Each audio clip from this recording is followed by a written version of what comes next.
I'm going to show you one of our Ralston quick test valves. This is the Ralston quick test valve fitting. It has NPT on both ends with a blocking valve and a Ralston quick test connection in between. Install this between your gauge and your process for quick access to your gauge for testing and calibration without blowing down your system or removing the gauge. To test this gauge, just block the process by closing the isolation valve, remove the cap, then connect the Ralston quick test hose from your calibrator with just your fingers and perform a calibration on the gauge.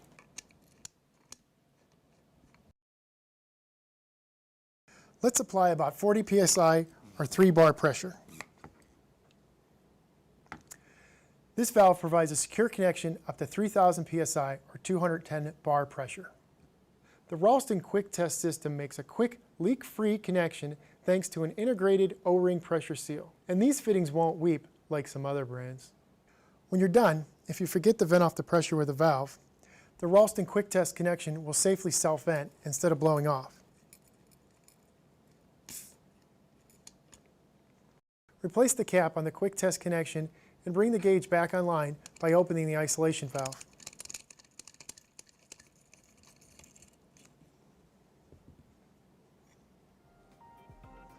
These valves come in brass or stainless steel, so if you have chemical compatibility issues, such as sour gas, then use our stainless steel models.